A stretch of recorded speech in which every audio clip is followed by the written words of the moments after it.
Welcome to my channel. আমি আজকে নাইট্রোজেনের যে বাকি অংশটুকু ছিল সেইটুকু সম্পর্কে কিছু আলোচনা করি। তার মধ্যে রয়েছে প্রথমেই নাইট্রোজেন ফিক্সেশন বা নাইট্রোজেন আবদ্ধকরণ, মানে বায়ুমণ্ডলের নাইট্রোজেন কিভাবে মাটিতে আবদ্ধ হয়। প্রথমে বলি, নাইট্রোজেন আবদ্ধকরণের দুটো পদ্ধতি আছে। একটা প্রাকৃতিকভাবে হতে পারে, প্রাকৃতিক পদ্ধতি, আর একটা হচ্ছে কৃত্রিম।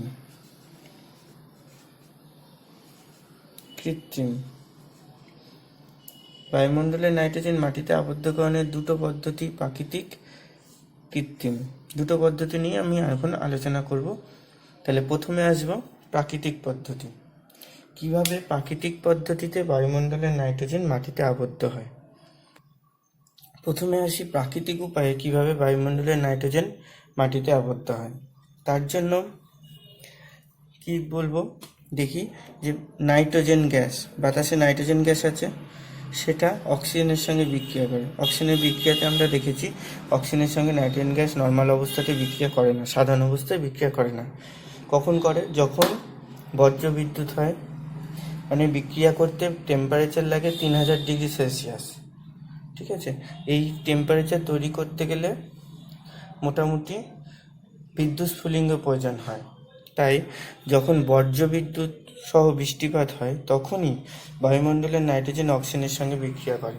একমাত্র প্রাকৃতিক উপায়ে বিদ্যুৎ স্ফুলিঙ্গের দ্বারাই 3000 ডিগ্রি সেলসিয়াস টেম্পারেচার তৈরি করা সম্ভব। ঠিক আছে, তাহলে নাইট্রোজেনের সঙ্গে বিক্রিয়া করে কী গ্যাস তৈরি করে? Nitric oxide, NO, nitric oxide. কখন করবে? বিদ্যুৎ স্ফুলিঙ্গের উপস্থিতিতে। এটা লিখে নেবে তোমরা। বিদ্যুৎ স্ফুলিঙ্গের উপস্থিতিতে যখন ঝড় বৃষ্টি হয়, মানে বজ্র বিদ্যুৎ সহ বৃষ্টিপাত হয়, সেই সময়ে নাইট্রোজেন, বায়ুমণ্ডলের নাইট্রোজেন অক্সিজেনের সঙ্গে বিক্রিয়া করে NO তৈরি করে। এবার এই NO, নাইট্রিক অক্সাইড, বাতাসের অক্সিজেন দ্বারা জারিত হয়, দিয়ে NO2 তৈরি করে, নাইট্রোজেন ডাইঅক্সাইড।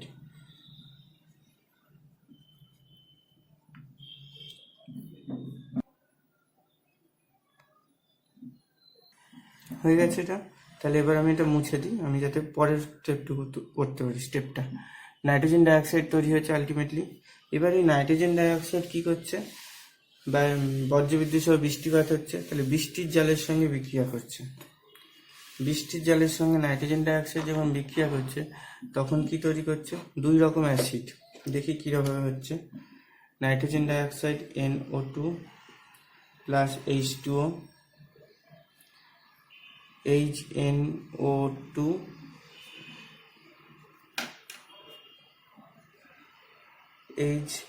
HNO3, দুই রকম অ্যাসিড, HNO2 আর HNO3, nitrous acid, nitric acid. এটা কি? নাইট্রাস অ্যাসিড, এটা হচ্ছে নাইট্রিক অ্যাসিড। দুই রকম অ্যাসিড তৈরি করছে। এই অ্যাসিডগুলো যখন HNO2 বৃষ্টির জল ধুয়ে যখন মাটিতে এসে পড়লো, হ্যাঁ, এবার মাটিতে বিভিন্ন ধাতব যৌগ থাকে। আমি মনে করলাম NaCl মাটিতে আছে, তার সঙ্গে রিয়াকশন করে NaNO2 ফর্ম করতে পারি। ঠিক আছে, এইরকম একটা NaClকে আমি একটা এক্সাম্পল বললাম, কিন্তু NaClটা আমি লিখবো না, কেন? যখন আমি রিয়াকশন লিখবো তখন লিখবো ধাতব যৌগ। ধাতব যৌগ, ধাতব যৌগ কি? নাইট্রাইট লবণ তৈরি করে, নাইট্রাইট লবণ তৈরি করছে, ধাতব যৌগের সঙ্গে বিক্রিয়া করে নাইট্রাইট লবণ তৈরি করে। একইভাবে যখন নাইট্রিক অ্যাসিড রিয়াকশন তখন নাইট্রেট লবণ তৈরি করে। তাহলে এই নাইট্রাইট লবণ আর নাইট্রেট লবণ কী করে? মাটির সঙ্গে মিশে যায় এবং মাটিতে সার হিসাবে থেকে যায়, যেটা মানে এর ফলে কি হচ্ছে? নাইট্রাইট লবণের নাইট্রোজেন কোথা থেকে আসছে? বায়ুর থেকে। তাহলে বায়ুর নাইট্রোজেন মাটিতে আবদ্ধ হয়ে গেল। এই গেল একটা প্রাকৃতিক উপায়। প্রাকৃতিক উপায়ের আর একটা উপায় কি?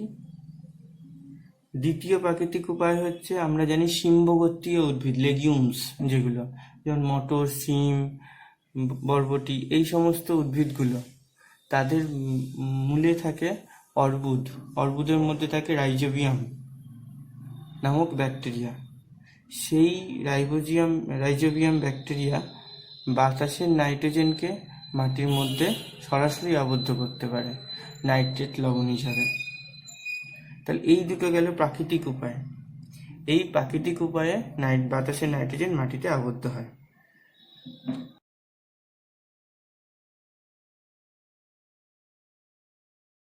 তাহলে এখন দেখি যে মাটিতে যে নাইট্রোজেনটা আবদ্ধ হলো সেটা নিয়ে কি হয়।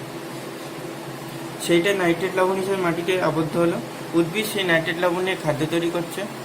ঠিক আছে, খাদ্য তৈরি করার পর সেটা উদ্ভিদের দেহে প্রোটিন হিসাবে, অ্যামাইনো অ্যাসিড, তারপর প্রোটিন হিসাবে সঞ্চিত হয়ে যাচ্ছে। তাহলে দেখলাম প্রোটিন হিসাবে সঞ্চিত হয়ে যাচ্ছে অ্যামাইনো অ্যাসিড, প্রোটিন। এই উদ্ভিদকে যখন কেউ কোনো হার্বিভোরাস মানে হচ্ছে তৃণভোজী প্রাণীরা খাদ্য হিসাবে গ্রহণ করে, তখন তাদের দেহ এই নাইট্রেট লবণটা গিয়ে সেই প্রোটিন বা অ্যামাইনো অ্যাসিড, নাইট্রোজেন, প্রোটিন বা অ্যামাইনো অ্যাসিড রূপে তাদের দেহেও পৌঁছে যায়। ঠিক আছে, তাহলে এইভাবে প্রাণীদের দেহে এইটা পৌঁছাবে।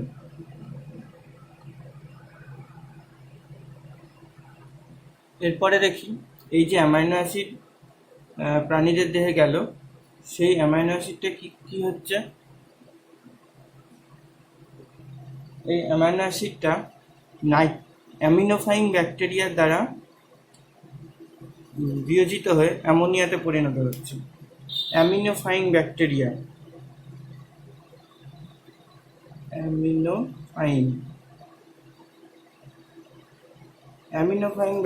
দ্বারা বিয়োজিত হয়ে অ্যামোনিয়াতে পরিণত হচ্ছে। এই অ্যামোনিয়াটা আবার অ্যামোনিয়াম লবণে পরিণত হচ্ছে কি ব্যাকটেরিয়া দিয়ে? নাইট্রোসোফাইং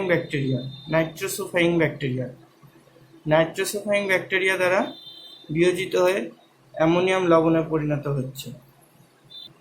তাহলে অ্যামিনোফাইং ব্যাকটেরিয়া দিয়ে অ্যামাইনো অ্যাসিড অ্যামোনিয়াতে পরিণত হলো। এবার হচ্ছে নাইট্রোসোফাইং ব্যাকটেরিয়া দিয়ে অ্যামোনিয়াম লবণে পরিণত হচ্ছে। ঠিক আছে, অ্যামোনিয়া কিসে পরিণত হচ্ছে? অ্যামোনিয়াম লবণে। এই অ্যামোনিয়াম লবণ আবার নাইট্রিফাইং, ওটা ছিল নাইট্রোসোফাইং, নাইট্রিফাইং ব্যাকটেরিয়া দ্বারা বিয়োজিত হয়ে বা জারিত হয়ে নাইট্রেট লবণ তৈরি করছে। অ্যামোনিয়াম লবণ জারিত হচ্ছে নাইট্রিফাইং ব্যাকটেরিয়া দিয়ে, যে নাইট্রেট লবণ তৈরি করছে, সেটা মাটিতে থেকে যাচ্ছে, আবদ্ধ হয়ে যাচ্ছে, মাটিতে চলে আসছে, উদ্ভিদ দেহ থেকে মাটিতে আবার চলে এলো। এবার মাটির যে নাইট্রেট লবণগুলো আছে সেগুলো ডিনাইট্রিফাইং ব্যাকটেরিয়া দিয়ে বিয়োজিত হচ্ছে, দিয়ে বিজারিত হয়ে মুক্ত নাইট্রোজেন গ্যাসকে পরিবেশে ফিরিয়ে দিচ্ছে। যে নাইট্রোজেন গ্যাসটা পরিবেশ থেকে মাটিতে আবদ্ধ হয়েছিল নাইট্রোজেন আবদ্ধকরণের মাধ্যমে, নাইট্রোজেন ফিক্সেশনের মাধ্যমে, সেই নাইট্রোজেন গ্যাসটা আবার নাইট্রেট লবণ থেকে নাইট্রোজেন গ্যাসটা পরিবেশে ফিরে যাচ্ছে। এই হচ্ছে নাইট্রোজেন চক্র। এটাকে কি বলা হয়? নাইট্রোজেন চক্র। নাইট্রোজেন আবদ্ধকরণ এবং নাইট্রোজেন মুক্ত নাইট্রোজেন তৈরি, পরিবেশে মুক্ত নাইট্রোজেন ফিরিয়ে দেওয়া, এইটাকে বলা হয় নাইট্রোজেন চক্র। তাহলে ব্যাপারটা ঠিক এইরকম হচ্ছে। নাইট্রোজেন চক্রটা কি? বাতাসের নাইট্রোজেন আবদ্ধকরণ বা নাইট্রোজেন ফিক্সেশনের মাধ্যমে মাটিতে নাইট্রেট লবণ হিসেবে আসছে। নাইট্রেট লবণটা বিভিন্ন পদ্ধতিতে আবার বিভিন্ন ব্যাকটেরিয়ার মাধ্যমে আবার নাইট্রোজেনের মুক্তি হয়ে বাতাসে ফিরে যাচ্ছে। এই যে চক্রাকার প্রসেস একটা চলতে থাকছে, তার ফলে কখনোই বাতাসের কোনো জায়গায় নাইট্রোজেনের অভাব ঘটবে না। এই যে চলতে থাকছে, এটা হচ্ছে নাইট্রোজেন চক্র। মেনলি আমাদের শরীরে যে প্রোটিনের উৎস, সেইটা হচ্ছে নাইট্রোজেন। নাইট্রোজেন ছাড়া প্রোটিনের কোনো ভূমিকা নেই, মানে নাইট্রোজেন ছাড়া প্রোটিন হতেই পারে না। প্রোটিনের মেন উপাদানই হচ্ছে নাইট্রোজেন, তাই নাইট্রোজেন আমাদের প্রচুর দরকার। ঠিক আছে,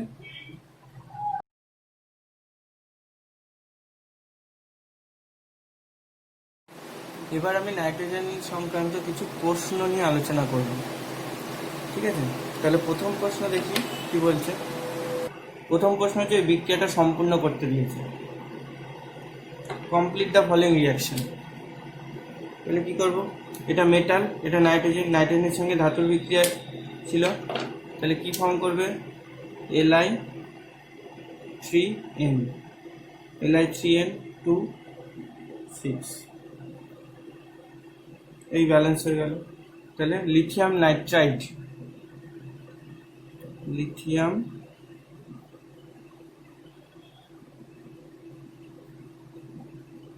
লিথিয়াম নাইট্রাইড তৈরি হলো। এবার পরে কোশ্চেন দেখি। এই কোশ্চেনটা এইখানেও ম্যাগনেসিয়াম নাইট্রেট প্লাস ওয়াটার বিক্রিয়াটা সম্পূর্ণ করতে দিয়েছে। তাহলে কি হবে? আমি করিয়েছি আগে, তোমরা জানবে। ম্যাগনেসিয়াম নাইট্রেট ওয়াটারের সঙ্গে রিয়াকশন করে ম্যাগনেসিয়াম হাইড্রোক্সাইড ফর্ম করে। যে কোনো নাইট্রাইট ওয়াটারের সঙ্গে রিয়াকশন করে সেই করেসপন্ডিং হাইড্রোক্সাইড, এবং এখানে তৈরি হচ্ছে অ্যামোনিয়া গ্যাস। ঠিক আছে, ব্যালেন্স করতে হবে। তিনটেও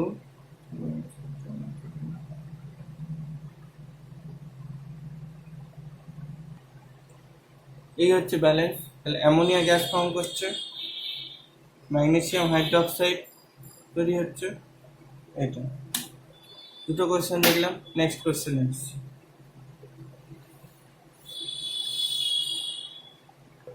এবার একটা জিনিস যেটা তোমাদের বইতে নেই বা আমি করাইনি, সেটা এখন একটু কোশ্চেন দেখলাম এক জায়গাতে, আমি করিয়ে দিচ্ছি। জারণ সংখ্যা নির্ণয় করো। N2O জারণ সংখ্যা, জানো না জারণ সংখ্যা কি? আমি শিখিয়ে দিই। প্রথমে আমি আসি N2O তে নাইট্রোজেনের জারণ সংখ্যা নির্ণয় করতে হয়। কার জারণ সংখ্যা করবো? Nitrogen, N2O। তাহলে যার জারণ সংখ্যা বের করতে হবে তার জারণ সংখ্যাটাকে আমি X ধরি। তাহলে লিখবো, ধরি N এর জারণ সংখ্যা X। ঠিক আছে, তাহলে N এর জারণ সংখ্যা হচ্ছে X। তাহলে X ধরলাম। কটা N আছে? দুটো N, 2X প্লাস অক্সিজেনের যোজ্যতা কত? আমরা জানি 2। যদি আমি বলি যে অক্সিজেনের কত জারণ সংখ্যা, বা অক্সিজেন কি করে? মাইনাস হয় অক্সিজেন, কেন? অক্সিজেন ইলেকট্রন নেয়, ওই জন্য অক্সিজেনের হচ্ছে -2। কটা আছে? একটা আছে, এই। ওভারঅল অণুটা কত? মোট অণুটা সমস্ত ক্ষেত্রে মাথায় কোনো চার্জ নেই, তাহলে 0। এখানে যদি টোটালে প্লাস বা নেগেটিভ মাইনাস থাকতো তাহলে এখানে প্লাস বা মাইনাস হতো। তাহলে 2x - 2 = 0, 2x = +2, x = +1। তাহলে x এর মান কত বেরোলো? +1।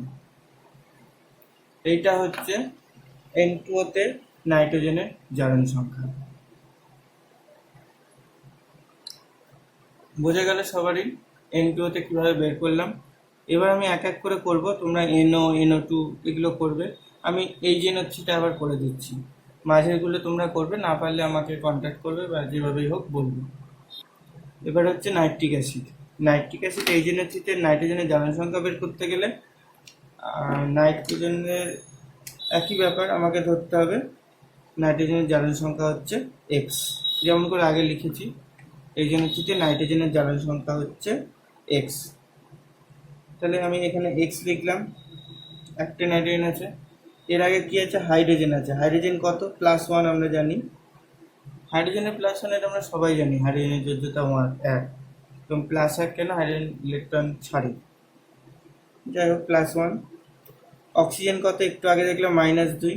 এইটার কিছু কিছু তোমাদের জেনে রাখতে হবে। অক্সিজেন -2, হাইড্রোজেন +1, -2 করে 3খানা অক্সিজেন আছে। ওভারঅল মলিকুল কত? 0। আমি এখানে স্টার দিয়েছি কেন? নাইট্রোজেনের জারণ সংখ্যা বের করবো, তাই নাইট্রোজেনের মাথায় স্টার দিয়েছি। ওভারঅল মলিকুল কত? 0, তাই 0। তাহলে এখন দেখি কি হচ্ছে। 1 + x - 6 = 0, x - 5 = 0, x = +5, প্লাস লিখতে হবে। তাহলে নাইট্রোজেনের জারণ সংখ্যা নাইট্রিক অ্যাসিডের +5। ঠিক আছে, এখানে অ্যামোনিয়াটাও তোমরা করতে পারবে, কারণ অ্যামোনিয়াতে হাইড্রোজেন আছে +1 করে 3টে, আর নাইট্রোজেন x + 3 = 0, এইভাবে করে ফেলবে।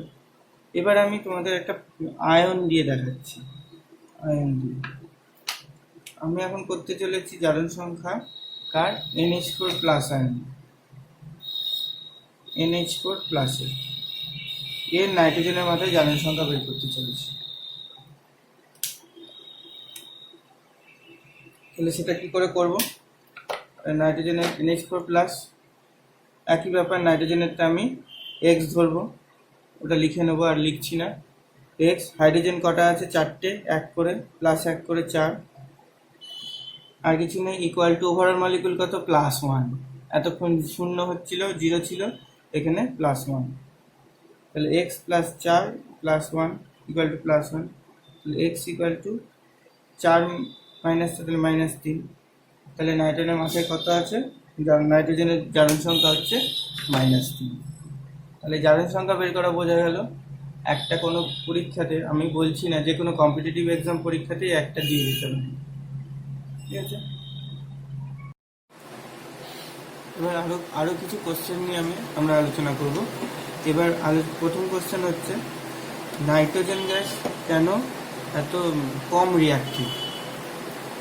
হয় নাইট্রোজেন ইজ লেস রিয়াক্টিভ কেন? আগেই কোশ্চেনের অ্যান্সারটা বলেছি। নাইট্রোজেন হচ্ছে ট্রিপল বন্ড আছে নাইট্রোজেনের মধ্যে, এই ত্রিবন্ধনের ট্রিপল বন্ড থাকে, ত্রিবন্ধনের উপস্থিতির জন্য নাইট্রোজেন লেস রিয়াক্টিভ হয়। তার কারণ কি? একটা কোনো বিক্রিয়া করাতে গেলে এই নাইট্রোজেনের এই 3টে বন্ধন ভাঙতে হবে। 3টে বন্ধন ভাঙতে গেলে প্রচুর পরিমাণ শক্তির প্রয়োজন হয়। এই প্রচুর পরিমাণ শক্তির জন্য নাইট্রোজেনকে সাধারণ অবস্থায় বিক্রিয়া করানো সম্ভব না। এরপরে দেখছি যে আরেকটা কোশ্চেন, নাইট্রোজেনকে সিল করা খাবারের প্যাকেটের ভিতরে দেওয়া হয়। খাবারের প্যাকেট যেগুলো আছে তার মধ্যে তাহলে খাবার ছাড়াও কি বায়ু শূন্য থাকে? সেই রকম না, তার মধ্যে নাইট্রোজেন গ্যাস ভরা থাকে, সেটাকে খাবারের প্যাকেটের মধ্যে দেওয়া হয়। তার কারণ কি? তার কারণ হচ্ছে নাইট্রোজেন গ্যাস সাধারণ অবস্থায় রিয়াকশন করে না, বিক্রিয়া করে না বলে নাইট্রোজেন গ্যাস কোনো ব্যাকটেরিয়াল গ্রোথ, মানে ব্যাকটেরিয়ার যে বৃদ্ধি, সেইটাকে আটকায়, সেটাকে হতে দেয় না। ওই জন্য সহজে প্যাকেট করা খাবার দাবার সহজে নষ্ট হয় না। এই ছিল নাইট্রোজেন সম্পর্কে। নাইট্রোজেনটা টোটালটাই কমপ্লিট হয়ে গেল আজকে। এটা পড়ে রাখবে, এবং যদি কোনো কোশ্চেন আমি এরপরে চেষ্টা করছি কোনো কোশ্চেন দিয়ে দেওয়া, যেগুলো তোমরা সলভ করবে। কোনো অসুবিধা হলে আমাকে বক্সে জানাবে, ইনবক্সে, ঠিক আছে?